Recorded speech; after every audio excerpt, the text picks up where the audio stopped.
Sepakat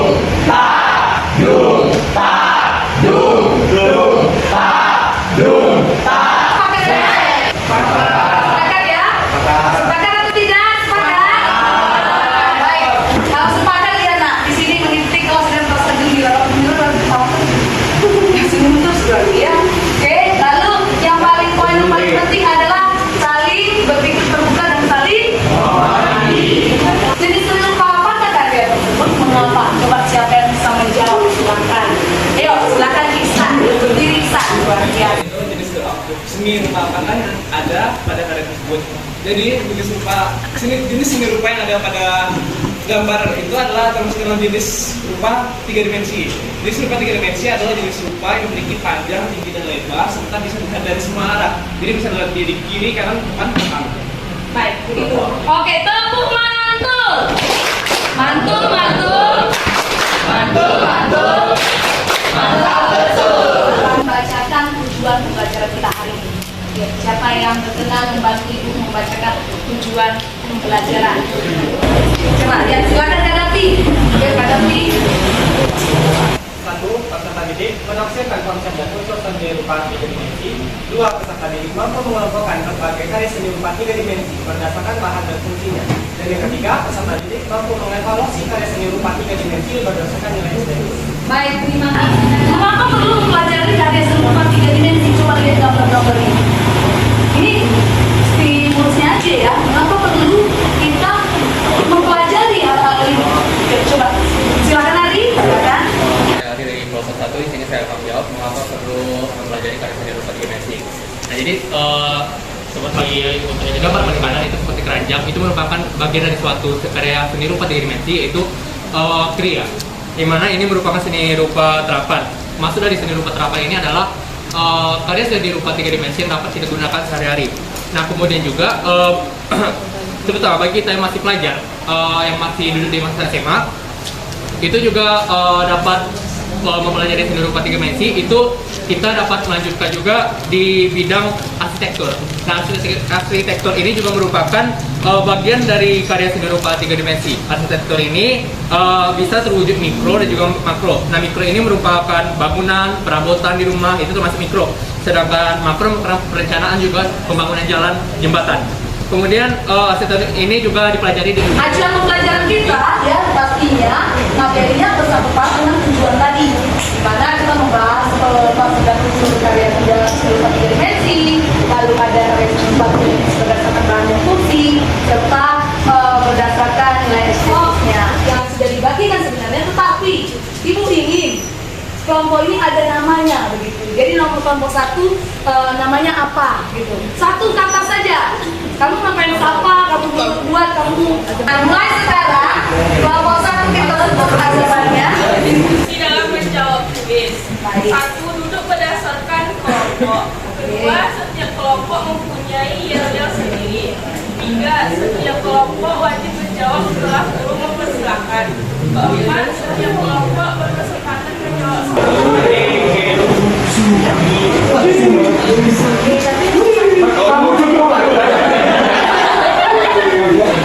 Nah, sebelum itu silakan yel-yelnya dibunyikan.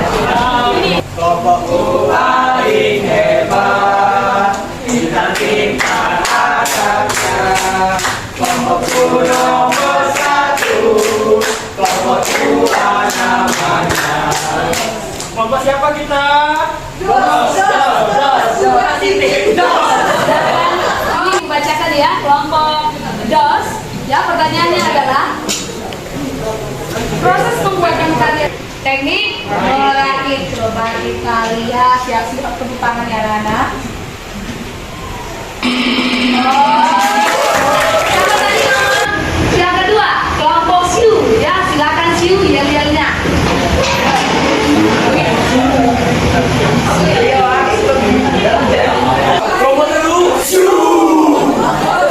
Dari sekian banyak bahan untuk membuat karya seni 3 dimensi, biasanya bersifat cair dan padat. Bahan yang biasanya digunakan dalam pembuatan karya seni 3 dimensi dengan teknik cat antara lain: A. Kapur batu semen, B. Karya semen kayu, C. Semen kayu logam, D. Pasir semen batu.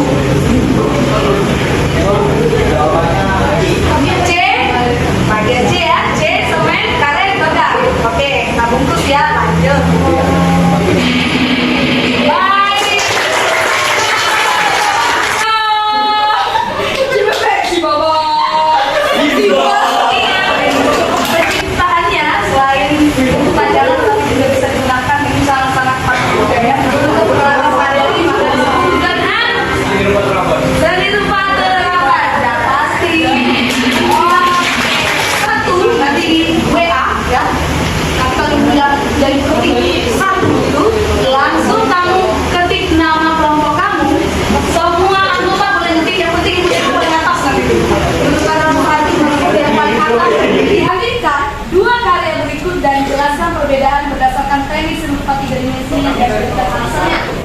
akan menjawab pertanyaan yang ada di depan, yaitu bandingkan dua karya mengikut berdasarkan teknik seni rupa dan dengan alasannya. Pertama itu gambar pertama dapat kita lihat itu bahannya dari kayu, dan bahannya dari kayu itu tidak mungkin kita melalui dengan teknik cat dan sebagainya. Itu sudah pasti menggunakan teknik pahat, di mana teknik pahat adalah mengurangi bahan yang ada plastis yang dapat dibentuk sesuai dengan rasa kesenian sendiri. Gimana ya? Sekali sebenarnya sedikit. Jadi ibu berikan poin-poinnya. Ibu berikan poinnya fosil ya 20, 10-nya lagi silakan ibu lempar ke yang lainnya langsung saja mau.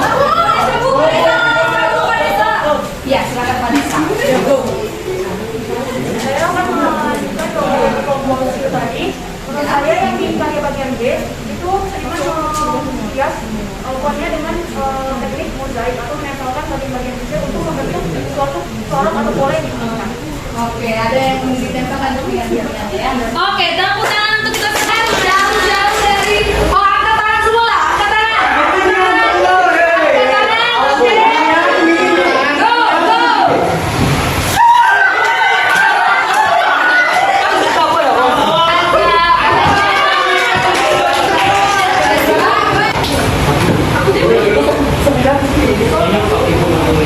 Dua, yang nomor 2. Oke, baik nomor 2. Unsur yang berupa yang paling menonjol itu adalah garis yang besar sekali. Itu garis. Nah, terlihat bahwasanya dari patung tersebut kan ada garis-garisnya itu. Ada kayak gitu kan. Nah, terus kemudian unsur yang selanjutnya itu adalah bidang. Nah, bidang itu kan terbagi menjadi geometris, simetris, asimetris.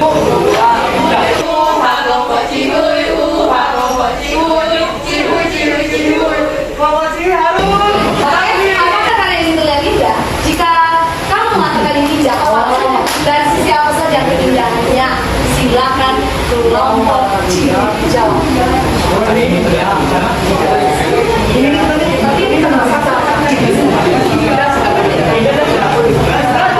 yaitu dari segi subjektif. Bisa dari segi subjektif yaitu dari penglihatan kata, dari selera saya pribadi. Itu bisa saya mulai kan dari selera saya pribadi. Nah, menurut saya lukisan ini sangat menarik, walaupun tidak menampilkan wajahnya secara keseluruhan, tapi lukisan tersebut tuh seperti memberi makna bahwa ini terkesan gagah juga loh, walaupun tidak menampilkan seluruh tubuhnya. Itu untuk dari segi subjektif. Saya itu dari segi objektif, kita dapat melihat apakah ini proporsinya sudah tepat, pembina warnanya sudah tepat atau bagaimana. Menurut saya ini sudah tepat. Karena apa? Misalnya dari segi warna. Tidak salah. Benar ya. Kalau ibu mau bertanya, tanya agak kasih lebih saya. Ini lebih ke objektif atau lebih ke subjektif? Apa itu? Objektif karena Karena di sini menampilkan prinsip-prinsip dari penulisan itu. baik. Dikatakan berikut tadi, bahkan orang luar negeri itu menyukai. Sebenarnya karena ini mudah dipahami, karena jelas itu manusia, tidak? Jelas manusia.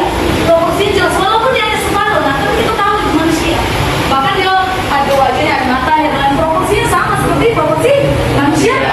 Biasa ya manusia seperti ini gitu, tanpa ada apa ya hal-hal, tapi tidak menutup kemungkinan adanya sendiri benar karena setiap orang punya nilai-nilai tersendiri selera masing-masing. Tapi paling kuat ini mata awam pun mengatakan ini indah, itu disebut objektif ya. Oke, tepuk tangan semua.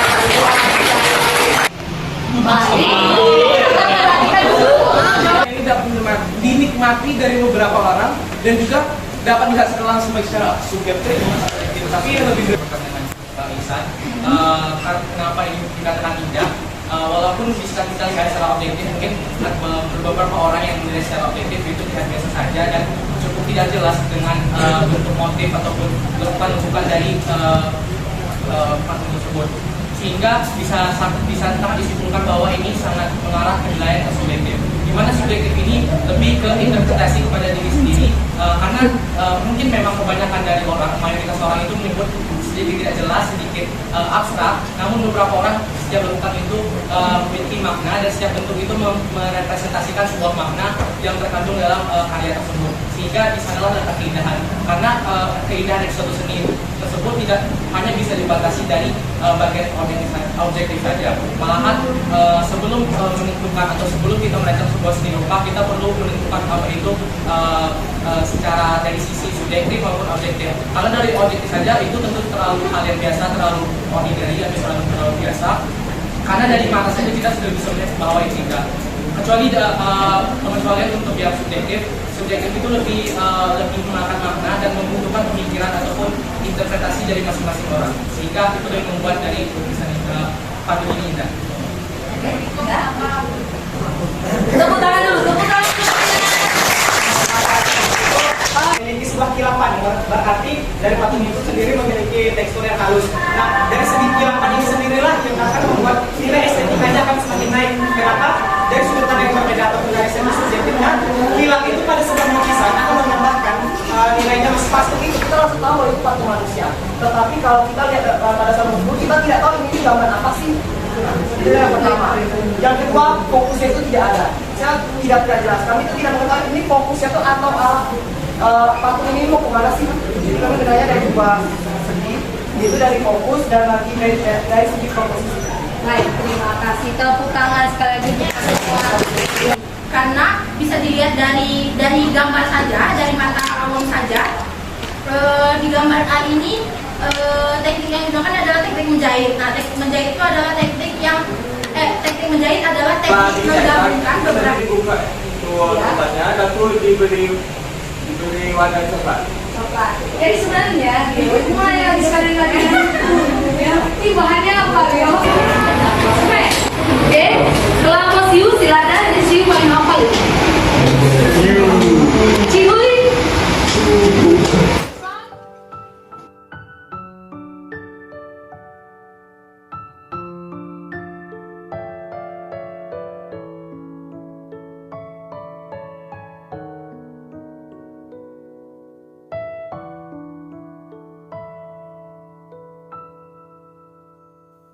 Berkibarlah bendera. Refleksi bagaimana perasaan Anda sama pembelajaran hari ini. Yang saya rasakan adalah pembelajaran hari ini sangat menyenangkan, sangat menarik, dan juga dapat menambah ilmu kita semua melalui beberapa teknik pembelajaran yang diberikan. Lalu apa hal yang menarik? Banyak sekali hal menarik yang kita dapatkan, mulai dari pertama itu adalah cara kita menjawab beberapa soal kuis yang diberikan. Lalu ada ekspresi juga, ada yel-yel penyemangat bagi setiap kelompok, dan juga hal yang menarik saya temukan di sini adalah cara teman-teman mengapresiasi teman-teman yang sudah menjawab pertanyaan dengan baik dan benar. Lalu bagaimana cara teman-teman menambahkan atau melengkapi jawaban, yang mana tujuan dari pertemuan hari ini adalah memperluas ilmu pengetahuan dari beberapa sudut pandang teman-teman. Hari ini ada tema kita berdoa menurut agama dan kepercayaan masing-masing. Berdoa mulai.